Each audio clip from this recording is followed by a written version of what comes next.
Gather round, friends, new and old, and welcome to the POWWOW podcast. I'm your host, David. And I am Philip. Also a host. Philip the host. And we welcome you this week. And it has been a very busy week for me. But pull up a log. We are here to relax and enjoy a fun little powwow. Phil, how you doing?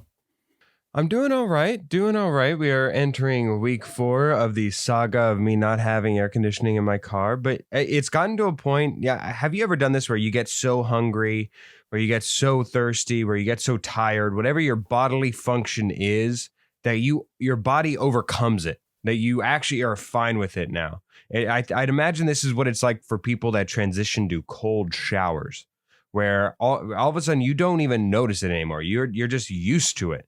And unfortunately, I'm used to me percolating, just me oozing juices while driving everywhere. Unfortunately, that has become commonplace for me. How about you, David? Like I said, really busy, working weekdays and weekends, and just, yeah, but in a good sense. Like, it's nice to be busy after pandemic-y times. Yeah. But all good, and I'm excited to talk comida today. Sí, mi amigo. Yes, I'm actually very excited about this, and I can't imagine that there will be far more different answers between two people than us, because you are quite possibly, I'm sure you're correct. Yes, you are quite possibly the most open-mouthed person in as far as it comes for food, and I could not be more tight-lipped, just in that I don't really eat that much. Well, why don't we pitch the tent and get talking? Yes, let us pitch our tents.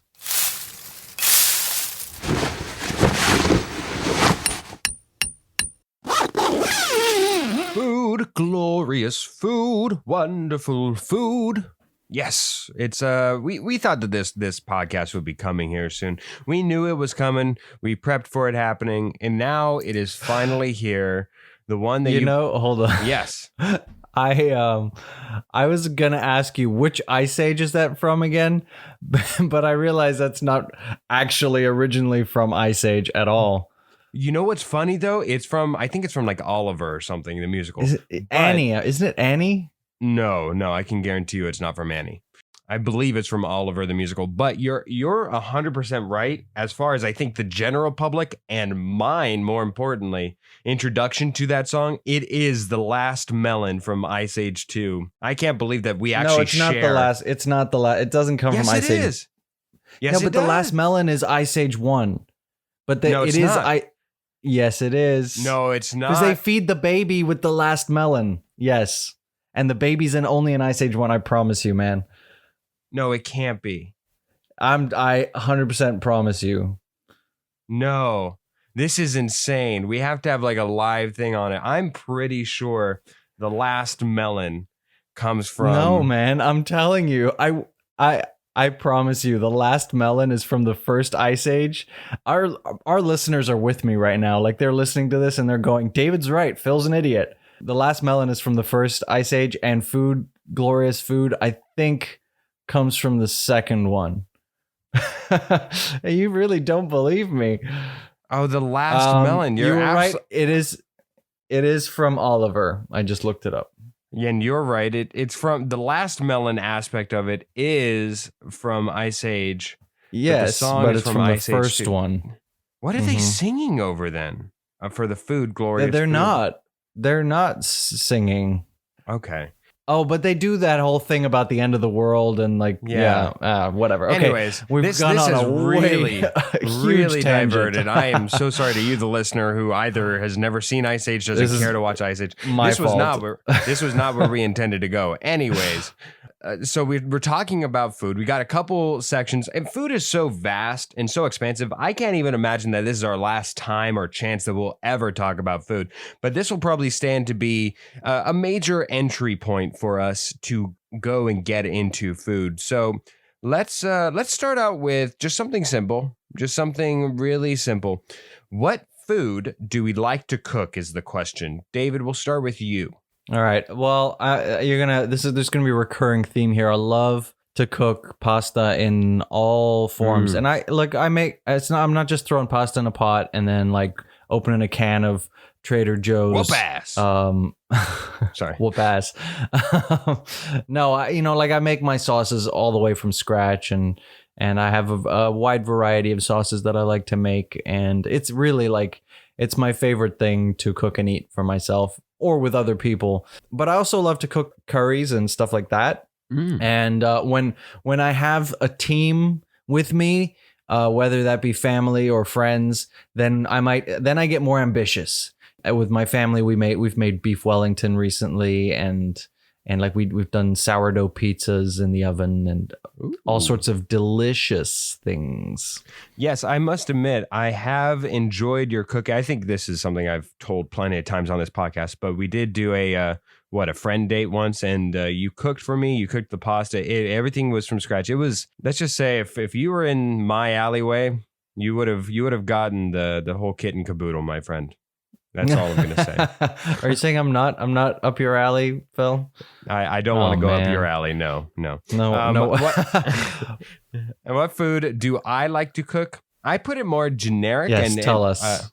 Yes, I like to cook breakfast. Yes, it's simple, but at the same time, I very much like how organized you can get it. Because if there's a whole bunch of people, the fact that you can cook like 20 sausages and then 20 eggs, and then you have to multitask, I know that land. That's in my comfort zone.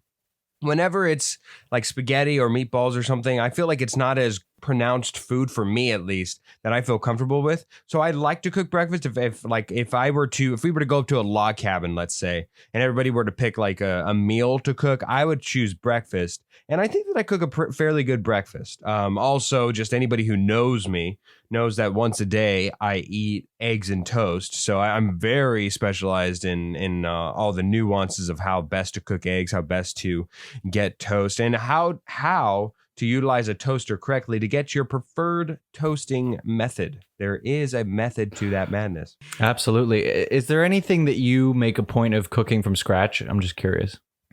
Like you don't like the store-bought things, you like to do it from scratch. Right. I'm trying to think, not particularly. I mean, I guess it's very hard for me to make something out of scratch. I mean, outside of things that are like one step away, like this doesn't necessarily count, but something like watermelon. I do enjoy cutting my own watermelon. I do enjoy adding stuff to ramen, say. So I eat ramen packets, but I would add things to that to make it unique. You know what I appreciate about the watermelon thing is that cutting your own watermelon means that you're not buying it in a plastic container, which is better for the environment. There we go. I do use plastic wrap to preserve the other half, but you should get those. Have you seen those silicone things that you like put over like the open side of the watermelon? Like it's like you can put it over a bowl to keep what's in the bowl fresh, or you can like literally seal the open side of the watermelon with like these reusable silicone like lids. And they stretch, and it's reusable. Yeah. It's like a almost like a Tupperware lid, but you like stretch it over the watermelon, and it like like almost like a balloon, like a latex almost. Yeah, something like that. It's not latex, but yeah. I like. So where this was going is you've also had my pancakes, correct? I make very good pancakes, and I always make them from scratch. I don't like the boxed ones as much. Mine are better. Yes, I would again agree. I don't think the only thing that lacked on that particular day, if I remember correctly, I don't think you were able to make your syrup from scratch. So it was no. Yeah. Well, no. I thought that, don't you have a specialized syrup that you make? No. No. Oh, okay. I had a syrup called golden syrup, which I believe is a UK thing. It's you can get it in the US in certain places, but I like it better to maple syrup, but we had maple syrup. Like we had that as well that day. We did. Yeah. I remember that you weren't adequately adequate about the syrup. You didn't feel satisfied with it. Right. What food can't we cook? I'll let you go first this time because mine's embarrassing. Oh, wow. Well, yeah, mine's going to be embarrassing throughout this entire thing because of how picky I am. But I'll go first. Like you said, what food can't we cook? I am a picky eater. Therefore, I can't cook with food that I myself don't like to eat. I don't know if that's really that crazy. I'm thinking it's not. I'm thinking it is. I think most people can do things like, for instance, if we were having like a big barbecue or something, I would not be able to make egg salad. I think that that's an easy thing to make, but I could not do it because of how much it disgusts me. Like if you wanted mustard on your hot dog, I could not add mustard to your hot dog. Something that simple, that minute. Because it disgusts me so much. Is it the smell or is it just the idea? Both vehemently make me want to puke. Vehemently. I do remember mustard was the thing that you really just hate more than anything else in this life. Yes, it is a bane to existence and life, and should be abolished. It is disgusting. Tomato soup, I couldn't do that. I could probably chop tomatoes because they're fairly. You know what's gross is gazpacho. Yeah, it's disgusting. Yeah. It is absolutely disgusting. It's the worst thing to come out of Spain ever. And a lot of good things came out of Spain. I'm looking at you, Eva Mendes. Tofu, could not cook with tofu. I'm a little less on this one. I'm still willing to try tofu. I'm pretty sure I've had tofu and I haven't noticed. It's like one of the few things. Like mushrooms, I always notice that there's mushrooms around. And so I can't cook with that either. But tofu, I love mushrooms, think man. I'm easier on to put in there, but I don't want to cook with it. What about yourself, David? What food can't I cook? I cannot cook rice. I just can't. Really? Every time I've ever tried to make rice, like actually like put it in a pot with water or whatever, like I f it up every time. It's fucking ridiculous. I cannot cook rice. And like it's come to the point where like I don't even try anymore. Someone says, "Oh, David, while I make the whatever, can you cook the rice?" I'm like, "No, I'll do that. You cook the rice because I will f it up." That's hilarious. Yeah, it's I don't know why, but yeah, no, I always mess it up, and it's just I avoid it. I just avoid it. I don't do it anymore. I have a friend who burned ramen, so the concept of messing up rice is not lost on me. I can appreciate that. Food we would cook for a date. David, why don't you go here first, because yours is far more impressive than mine will be. Well, like I think there's a balance to strike here. You have to cook something that is not just super simple and like you're not even putting any effort in, but you also don't want to do something so complicated that you're likely to make mistakes and mess it up, and then you make a fool of yourself in that sense. So you got to strike a balance. And cooking pasta, on the face of it, maybe not putting enough effort in, unless, like I said, you're making the sauce from scratch, which is what I would always do. I've made pasta for dates where I made the pesto from scratch, like actually, made pesto from scratch. And the other one, besides pasta, which is normally would be my go-to, because I'm not going to attempt a beef Wellington. Absolutely not. As much as that's delicious. The other one would be a risotto. I've done that. What is a couple months ago even. It's like it's an Italian sort of like, it's rice, but you don't actually have to cook it like normal rice. It's like a rice dish with like normally I would make a mushroom risotto. I don't think you'd like it very much. No, I can't imagine I would, but I think but it is a good one because it's like it's like that nice balance of like there's actually effort required, and yet it's relatively easy. Okay. So yeah. For me, it would probably be chicken fettuccine. Not that the sauce is my own or from scratch, but I at least can make the chicken. I can make the noodles. I can get a very delicious sauce from the store. But if you want me to go like next level, something that I could more than likely cook everything myself, it's actually this kielbasa skillet. Kielbasa being this like Italian sausage. And my parents used to do it, and it's again fairly simple, but you have to cook both the pasta on itself.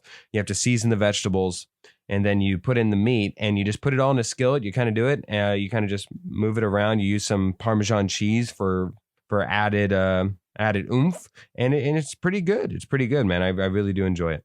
Do you feel like you can, like, if you have a recipe, can you follow a recipe pretty well?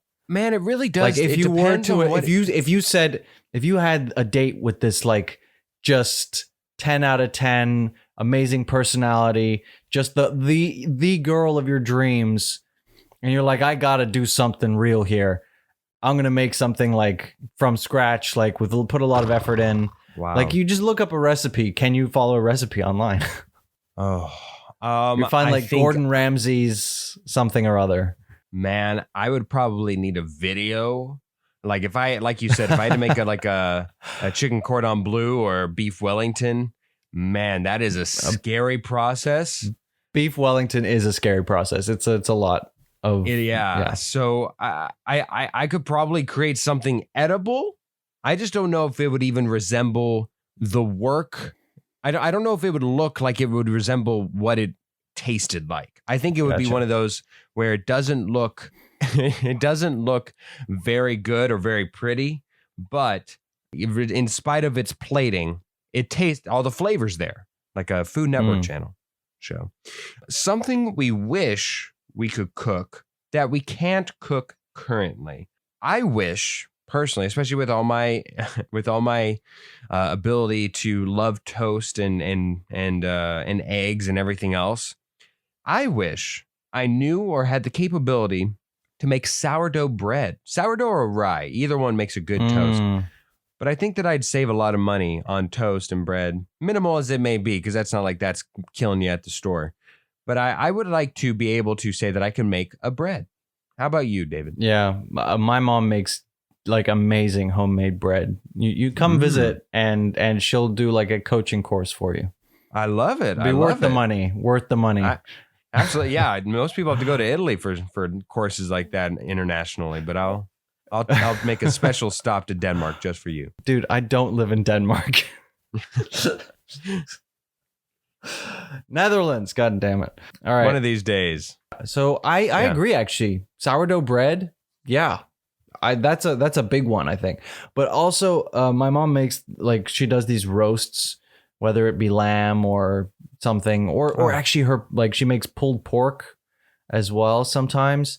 Just anything that she makes in her like either her slow cooker or the big cast iron. What? You're laughing at me. Man, you really do eat a lot of meats. What? It's just Not funny. Really. Whenever, oh, okay. Not really. The other day off camera, you said that those you've are had like a lot. the most delicious meals, you know. Okay, that's fair. That's fair. It's funny that it's we had a conversation about you eating a lot of meat recently, and then look, I eat a lot more meat when I'm at home, which is like not how I was eating when I was living up by myself, and but that doesn't matter. Some of the most delicious meals are like the roast lamb or the pulled pork. So anything that's cooked in that slow cooker or the cast iron pot, yeah. Fair enough. All right. We move on to our mini segment of the week.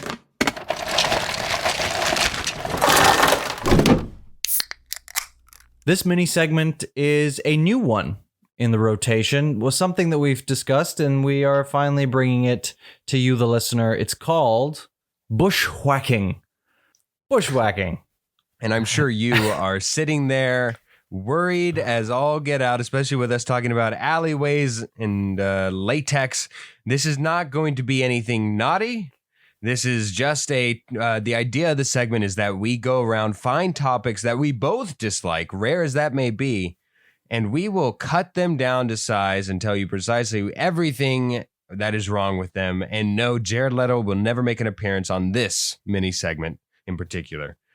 David, what segment did we agree upon to bushwhack today? We chose something on the saucy side. Yes, we did. And no, it's not politics. It's just liberal saucing. Meaning, do you know a friend? Do you know a person who you are just embarrassed because they sauce everything, and they sauce everything with the same sauce so that it's the one same consistent flavor?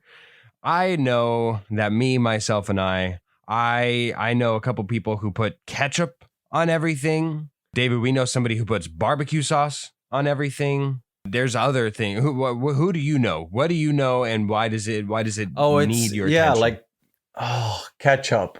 Oh my ketchup goodness. In particular. It kills me. Ketchup's the main one But Yeah, chocolate sauce also, I would say, is something of a sin in the dessert aisle because now I yeah, I realize suppose this. it's along the same lines.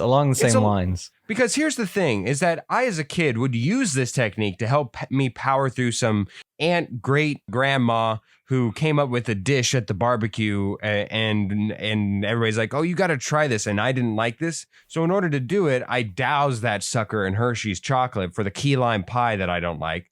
And so I douse it. And so that way I don't have to taste the key lime. And it's a sin. It's a sin to go around and just douse something in chocolate, to just douse something in A1 steak sauce. I used to, when we had like a plate of broccoli, just steamed broccoli, nothing appealing about it. Yeah, when I was little, I would cover it in ketchup. You know why? Because I didn't like it. If you're an adult and you have food in front of you and you're covering it in ketchup, why are you eating that food? Why are you masking the food with the flavor of ketchup, which is such an overpowering flavor? Why don't you just freaking eat the ketchup or eat something that you actually like? I mean, why? What's the point? I'm curious, does cheese fall into a sauce label for you? Depends on the cheese, depends on the quantity. So like for me, I do enjoy to use like this cheese sauce that they have at Fuddruckers. Well, not anymore, but I loved to put this cheese sauce on fries. Oh my God. When I tell you it makes me squirm in the naughtiest of places, it is just fantastic. But I realize and recognize that cheese, I think it can be a bit too much of a crutch. If you have like 7 slices of cheese for your cheeseburger, at that point, you're no longer eating a cheeseburger. You're eating cheese with a side of burger. A burger cheese. A burger cheese. Ooh, yes. Cheese with a burger on top. Yeah. I'm going to take another whack at this bush. Sure, go ahead. You know what bothers me is when people to have like a thing of fries or whatever, and they put the ketchup all over the top. Like they just cover the plate or the bowl of fries with ketchup. That drives me crazy. Dip, man, dip. And no double dipping. No double dipping whenever you're going around. And if you're sharing sauces, no double dipping whatsoever. If you have that, then put a little nice portion on your plate and you use your dip and I'll use my own dip. But we are not intercrossing dipped sauces. To continue the food theme for today's episode, I thought it might be fun if we intertwined our lives with superheroes as it stands with food. So I thought that we could come up with food-based superpowers that would make up a hero who we would want to be. David, would you like to go first or would you like to go second? Because I will warn you, my superhero is awesome. Mine is not awesome. I thought of this about 10 minutes ago. And I will go first. Okay. And you know what? It's hard for me to say that this is a superhero that I would want to be. I'm sure I could think of some kind of pasta or linguine-based superhero that I would rather be. But in the interest of just getting to the point, I chose Carrot Man. Ooh. I'd be Carrot Man, all right? And well, you can't be Carrot Top. That's copyrighted. Right. Well, you know that guy in X-Men who like grows like things out of his wrist or something, and then he throws them, and they're spikes. Yeah. Yeah. That guy. That doesn't. Where do those friggin' things come from? That's a weird thing to think about. Where are they coming out? Like what? No. All right. Nothing like that. All right. But I do. Carrot Man has the power to summon carrots from the ground and fling them with his mind. All right. So like if there's carrots in the ground, he can use them as like ammunition. They're a weapon for him. Obviously, Carrot Man can see in the dark. Oh, I see. Yes, because superhuman eyes. Yes, I get it. Very nice. Yeah. Yes. And then the third one is he has a giant carrot rocket that he flies around in. Oh, okay. Not that he flies around on. He flies around in. No. Yes. In. It's like a carrot shaped rocket, which is basically a rocket shaped rocket, but it looks like a carrot. By the way, I don't know if you're getting any of this, but I am currently held captive by my sister who is babysitting currently. So if you hear anything, I can hear it, so I think Okay. the listeners can hear it. Fair enough. I apologize. They're not clamoring for Carrot Man. They're just clamoring for some fun. Anyways, okay. Last question. What would your superhero's punchline be? Oh no. If you need some time to think about it, I can go with my superhero. Yeah, go ahead. I'll Okay. see if I can think of All something. right, thank you. All right, my superhero would be known as the Fighting Frenchman, and my first superpower would be called the French Press. I could spew scalding hot coffee from my mouth to subdue my enemies, create moisture where necessary, or to melt items. That's the French Press. Next one is the French Fry. I have small metallic boomerangs that I throw to subdue my enemy, lodge indoors, and even use as toothpicks in a pinch. And finally, I've got the French Baguette, the ability to give myself a harder and crusty shell that can be broken but helps solidify defensive armor and offer some shielding. So think of like dandruff, but all over my body and brown and also flaky in a delicious way. I provide food to the children of the world. Anyways, and my punchline, David, stop, criminal, or you'll be French toast. Oh. Did you come up with a punchline, my friend, for Carrot Man? I'm sure the villains won't have a heyday with Carrot Man. Stop, you see, man. How about stop in the name of orange, or soon you'll be wearing orange? Actually, that's not as bad. I think as it's a little too wordy. I think it's a little too much, but yeah, by the time you it's get the done with best the I can first, come up with on the spot, man. right? As soon as you get done with the first set of orange, they turn the corner and are continuing to run as you're jumping back into your carrot rocket.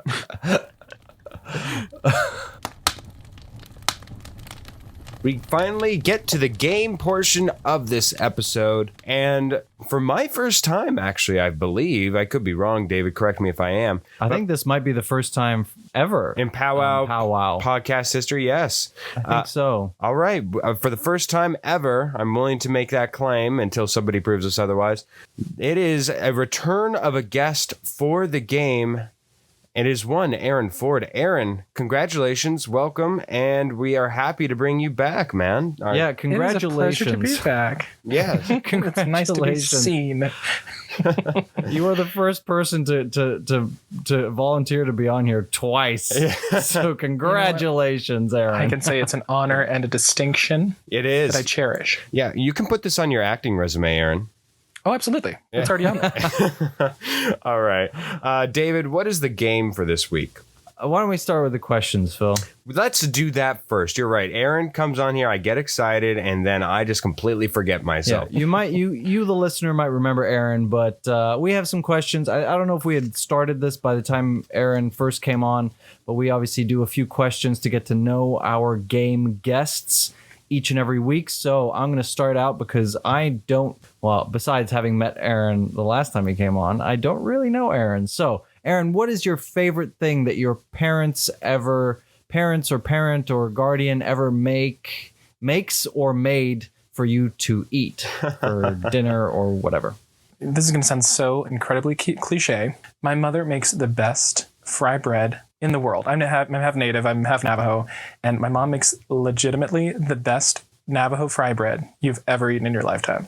Aaron, one, that's not cliche. I've never heard anybody. No, that's not at all cliche. Yeah, that's fantastic. Two, I just got it. I just got the invitation in my mail to go have dinner at your place. If nothing else, just for the dessert. My God, I love Indian fry bread. Oh, That was tacos. That was what Phil recommended to me when I was going to be driving through Arizona and New Mexico. Mm-hmm. Phil was like, "You have to try Indian fry bread," and I have to say I didn't find a place or it wasn't. David. We were there. They're so everywhere, briefly, David. What's the excuse? But we were so briefly going through Arizona and New Mexico. But I will have to come to your house, Aaron, whether invited or not. I'm going to be there at some point in the coming years. Just show up. Yeah, you'll find a soft wrapping at your window. All right. All right. What is this is so funny. We didn't discuss our questions beforehand, but what is something, Aaron, that people eat normally that you find absolutely disgusting? Okay. This may be a little controversial. Okay. but I absolutely abhor catfish. The texture, the flavor, I don't want it. Get it away from me. It's crumbly. It's mealy. It doesn't do it for me. David, I like fish. Okay. David, I gotta say, anytime Aaron says, well, I know that this might be cliche, I know this might be obvious, it's anything but, and I keep expecting, like if you'd have told me it was fish, I would have been like, oh, he doesn't like fish and chips, or oh, he doesn't like fish sticks. Nope, it's, you know what, I just don't like salmon. Salmon is just not my game. Even that might have been too normal, but catfish, I love it, Aaron. No, I absolutely love it. Specifically catfish, the texture. I'm a texture person. Your last question here, David. Aaron, what do you normally plan on a first date? And I know that can be a difficult question. For me, it's got to be... Oh, okay, go. I'm not even going to say what mine It's a musical. Go ahead. It has to be a musical. I don't know if it has to be a musical, but go on. Okay. A musical, because I need to know that our tastes somewhat align, you have to have a point of view. And a musical will do that. We'll go to a musical, we'll go to dinner after, we'll discuss the show. If you like some questionable things, red flag. But definitely a musical. So there has to be like a dinner afterwards, or some kind of opportunity for conversation. Some kind of symposium afterwards. Where we can discuss. Yeah, absolutely. Yeah, that's the thing. Like, I think that dinner and a movie is the wrong way, but a movie and dinner is something different, right? Absolutely. Okay. I can get behind that. Shall we move on to the game? Let us move on to the game and explain it to us, David, as if we were 5-year-olds. We are bringing back a game that we played several weeks ago, I believe, with my friend Alex. And this game is called, I'm just going to call it the Flip-Floppy game. And I'm going to give you two statements. I'm going to give two statements to the both of you. And there is a detail in each statement that may be true or it may need to be flipped. So, for example, a bush is a leafy thing that grows from the ground, and a fridge is a thing that you put things in to keep cold. Those would be two true statements. But if I said to you, a painting is a thing that creates light for a room, and a lamp is a thing that one looks at that an artist has created, then the lamp and the painting would need to be flipped. Correct? Well, I don't know about you, but all my artistry is done exclusively as if it were a lamp. So that wouldn't work for me, but I'm hoping in the future you can get it a little bit more correct. With my game, it will be pretty clear cut. Fair enough. Do I need to give another example for our listeners? No, unless you have something about catfish. But other than that, a chair is a thing that blows air into a room, and a fan is a thing that you sit on. Does that work for you, Phil? You give him a chance. Those things would need to be flipped. You give him a chance, and he starts talking about blowing things all over. It's God. We have guests. David. Okay, Phil, I'm going to ask you to go first. All right, sounds good. The one caveat to my game is that, do remember last week, of course, David did win his game, meaning that our guest failed last week, but more importantly, meaning that David is entitled to a skipping stone, the use of I have my skipping stone, which nobody can see except me. Yes, but do you hold it? Do you hold your skipping stone? I am holding it in my hand right now. Good, I'm glad, or else the magic doesn't work. Of course, the skipping stone, for those who are unaware, means that he can, if he wants, skip a question at any point in time and move on to the next one, and thus the skipping stone will be enforced. Let us move forward onto my game. The first one, the subject is presidential. President Teddy Roosevelt once said, quote, If you could kick the person in the pants responsible for most of your trouble, you wouldn't sit for a month. Second one, President Jimmy Carter once said, whatever starts in California, unfortunately, has an inclination to spread. End quote. Aaron, we will start with you, since you are our guest. Were those both properly attributed, or do they need to flip-flop? No, I believe both of those sound pretty accurate. Roosevelt always had a knack for colloquialism and, being able to put things in layman's terms for the plebes in the middle of the country, a little controversial. But I think those are properly attributed. Yeah. All right. And we go to you, David.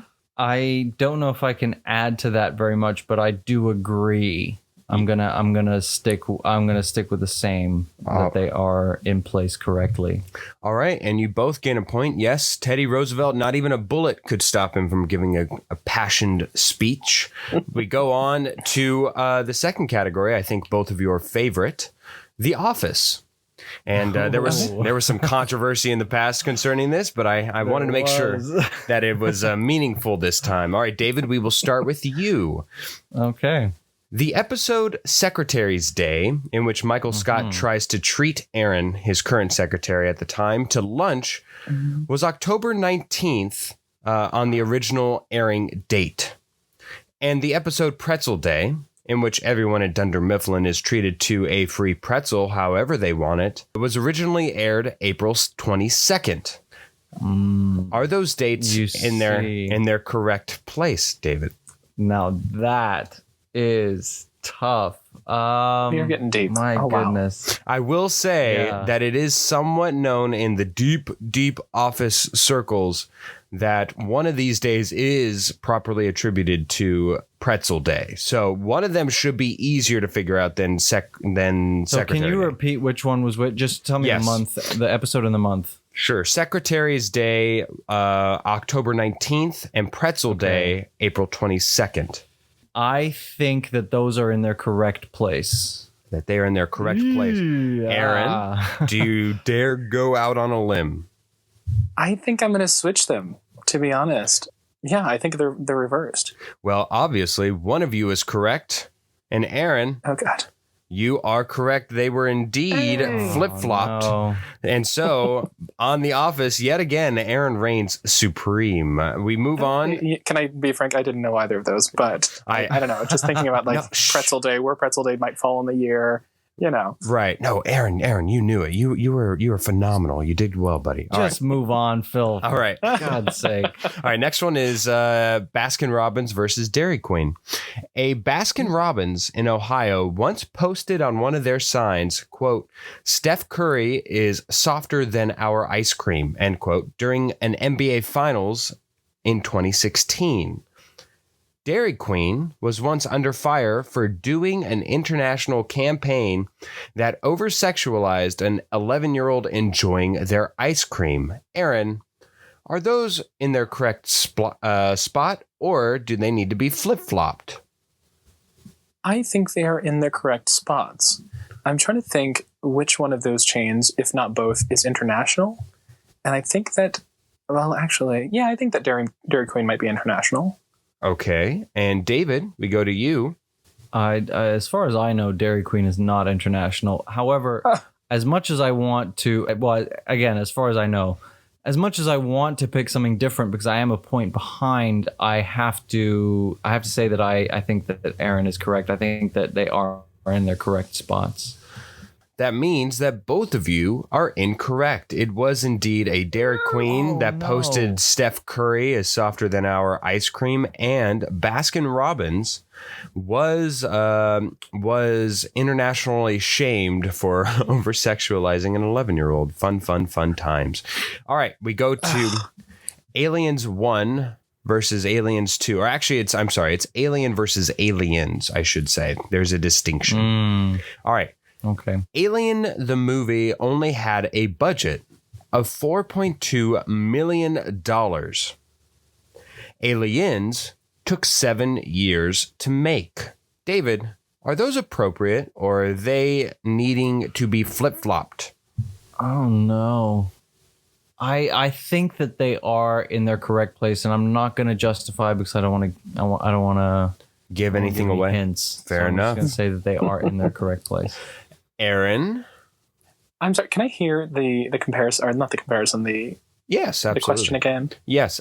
Alien, the movie, only had a budget of $4.2 million. Aliens took 7 years to make. Yeah, I'm going to say that that's probably in the correct order. Or, you know. All right. He's playing a little strategy, if nothing else. However, both of you are incorrect. Damn. They are. Or wait, I'm sorry. You both said that they need to be flip-flopped, yes? No, we both said that they were correct. Then scratch that. I am drunk. You are both correct. You are both absolutely correct. They are correct. Alien took $4.2 million to make, and Aliens took 7 years to make. Phil, I know the funny thing is I know that you're not drunk. Yeah, I know. For many reasons, but most of which it being noon on a Sunday.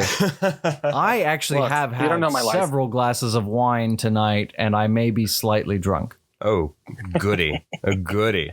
But yes, Aaron, he doesn't know about day drinking. He knows nothing about that. Look. It's a pastime. It's a sport. It's a hobby. Okay. All right. My last one, question. Unless David decides to use a skipping stone, is Shrek versus Disney. Aaron, I'm not sure why I would put this category on here, but Shrek versus Disney.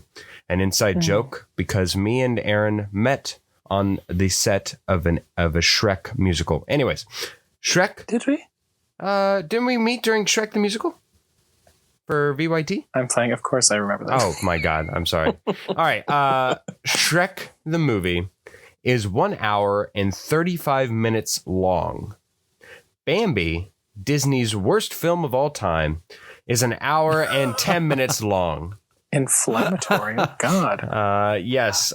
We go to you first, Aaron, since you hold a slight lead. I'm going to skip. Okay. David has used and enforced his skipping stone. I'm curious, did you have an inkling either way, Aaron? Oh, yeah. I believe that that's in the correct order. David, did you feel the same way? And I felt like that was too clearly in the correct place that I wouldn't be able to pick anything different, and I knew that I figured that Aaron would get that right, so I feel like I have a better shot with whatever you had planned for your extra question. So fair enough. Well, all right, let's think about this. How long is the perfect movie? Probably like 1 hour 40, 45. And I mean, which one of those? I mean, Shrek the music or Shrek itself is a perfect cinematic masterpiece. So it stands to reason that it would be close to the perfect time. And Shrek 2's it has all the formulaic things for a perfect sequel. Come at me if you think it's not a fantastic sequel. At me on Twitter. Yes, absolutely. All right, last one, last subject here. Last question did not count, so we go on to our last question. Subject is eggplants versus peaches. Peaches have more nicotine than any other edible organic thing, but the amount is very low and can't do any harm. Or every year, the United States grows 1.9 billion pounds of eggplants. Aaron, we go to you first. Are those in their correct order, or do they need to be flip-flopped? I'm going to say flip-flopped. Okay. Aaron flip-flops. Now, David, I must remind you, I feel incumbent to remind you that the only way you can even tie this. Yeah, I know. And I think that Aaron's right, but again, like my only chance is to pick a different answer, so I'm going to say that they're correct. And unfortunately, perhaps peaches are just addictive. Addictive, yeah. Well, they are. I mean, yes, absolutely. But unfortunately, Aaron, you are correct. You have pulled away in a dominating fashion, and you did indeed win. They were needing to be flip-flopped. Every year the United States. Crazy. Is that true? Yes, every year the United States grows 1.9 billion pounds of peaches, and eggplants have more nicotine than any other plant. It was the thing, but I couldn't just say plant. But the amount is very low and can't do any harm. More than like tobacco leaves? I guess so. That's again. I only get my facts. I suppose from any other edible. Plant, I only get my facts from Wikipedia. Tobacco would be a plant. So yes. All right, let's move on to my game. Yes. And hopefully, Aaron, you can keep things level here by beating Phil. Everything here is to do with film, and most specifically, the king on any film set. And this is, I should say, the reason I'm doing this is because I was on a set this week for the first time in a long time. It's the gaffer, isn't it? And that's all I'm going to say about that. So the king on any film set is the director. So each of these, you'll get the picture once I start. So I'm just going to start. Okay. Your first one is, The Wolf of Wall Street was directed by Martin Scorsese. Titanic was directed by James Cameron. And Aaron, we'll go to you first. Are these correct, or do they need to be flip-flopped? No, yeah, those are correct. Okay. Phil? Just read them one more time because I got lost in the King's The Wolf of Wall Street was directed by Martin Scorsese. All right, yeah, they're correct. Okay. And you're both correct. Congratulations, you both get a point. And we move on to the second round. Orson Welles directed Citizen Kane. Alfred Hitchcock directed The 39 Steps. And Phil, we go to you first this time. I am going to say that is correct. Okay, and Aaron? Yeah, I agree. That's absolutely correct. You're right. It is absolutely correct. I wanted to give Aaron a moment of hesitation if he didn't know.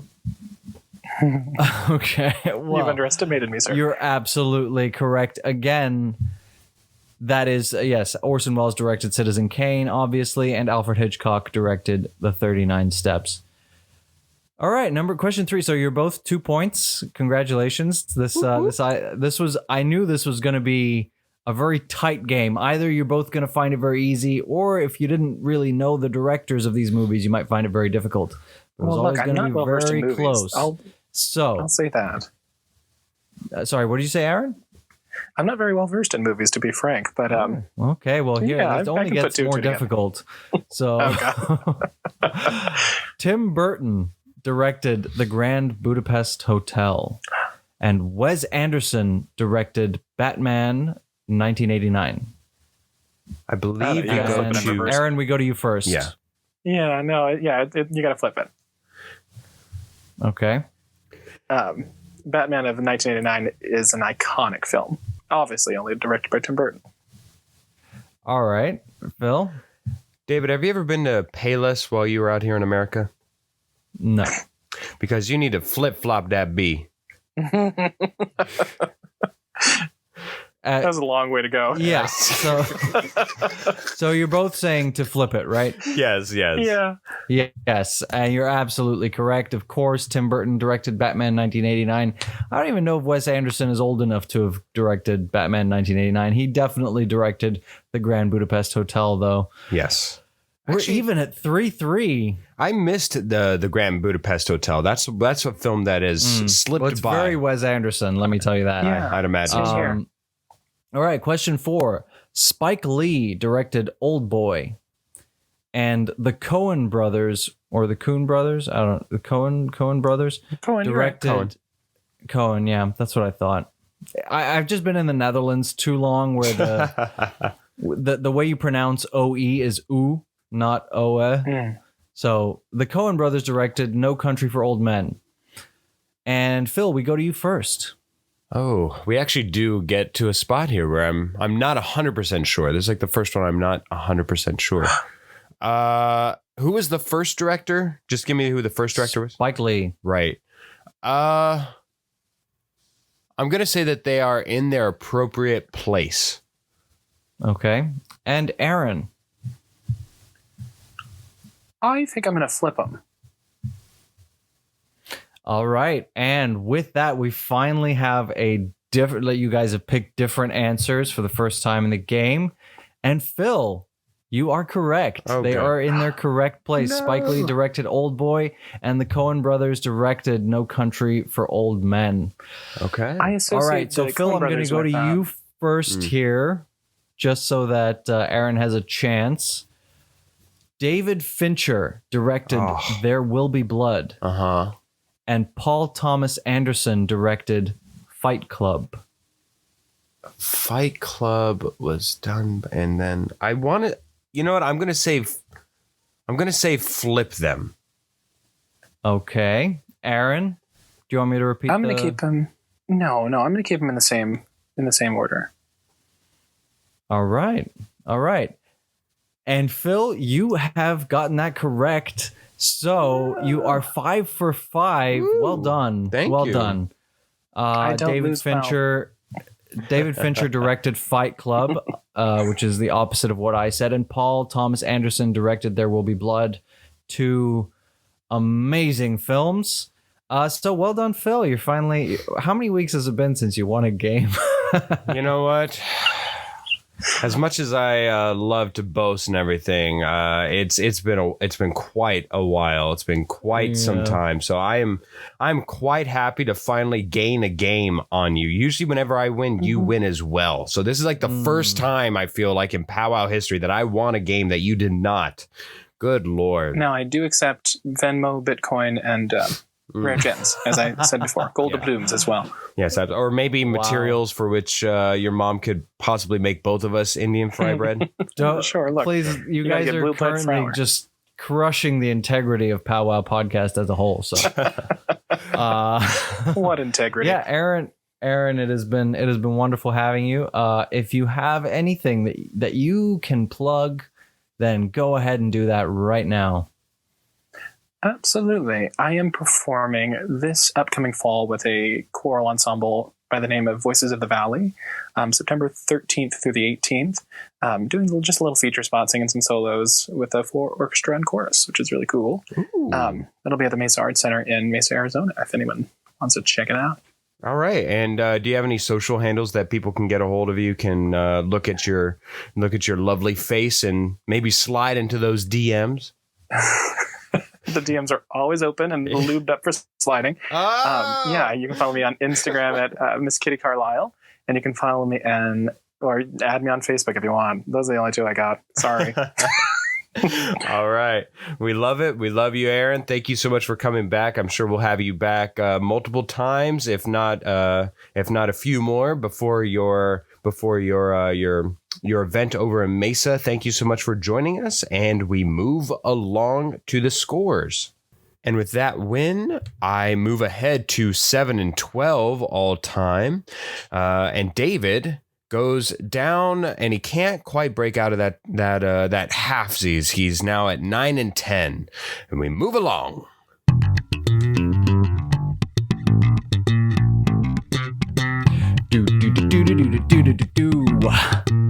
That slaps time, and coming back around to a song for me. I have been listening to, just wait, I think this song is fantastic. It is Team. It's not new by any means, but I just started listening to it. Team by Lorde. And what? Yeah. It slaps. I jammed to that. I've been jamming to that song like all week. This week, last week. It is a really fun, nice, enjoyable song to listen to. Team by Lorde. It slaps. I usually do my that slaps based on the theme of the week, and I just didn't have one particularly for this one. Well, I guess actually, you know what? I do. I'm gonna change it. I had one, and I'm gonna change it yet again 2 weeks in a row. Boom, baby. The song that slaps, and I don't know if you've ever heard this, David, but if you haven't, be prepared to listen, because you are about to jam your little hairy ass off to this song. It's called... It's not Eat It by Weird Al Yankovic. No. Yankovic, sorry. That one's all right. I wouldn't say it slaps, but I'd say that one snaps. This one slaps, and it's called Fruit Salad by the Wiggles. Oh, baby. When you want to talk about food... Oh, have you heard the song, David? Have you heard the song? No. Well, maybe, but no, probably not. David, listen to this one. I know every week I pretty much tell you to do this one, and I mean it most weeks. This week... I absolutely mean it. It will get stuck in your head, and it is a bop. It slaps. It touches you in places you didn't know possible within your little childistic soul. Ooh, baby. Fruit Salad by the Wiggles. That slaps. Before we let you go today, we'd like to say a few thank yous. First of all, to Cass and Crossland and to Jake Corlang for the fantastic music that you are treated to each and every week on this show. Thank you, guys.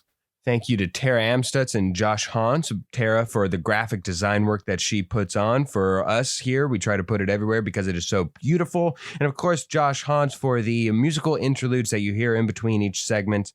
They will become more and more plentiful soon in the future. We love them. Thank you to both of you. And from the bottom of Philip's big old booty full of ramen, we would like to thank you guys for listening. And we'd like to ask you to tune in every week. We got something new for you every week, every Wednesday. And find us on Instagram at POWWOW_podcast. See you next week. I see you trying to be a bear. Well, I will dip you in some french fry sauce and notify you to the nearest authorities.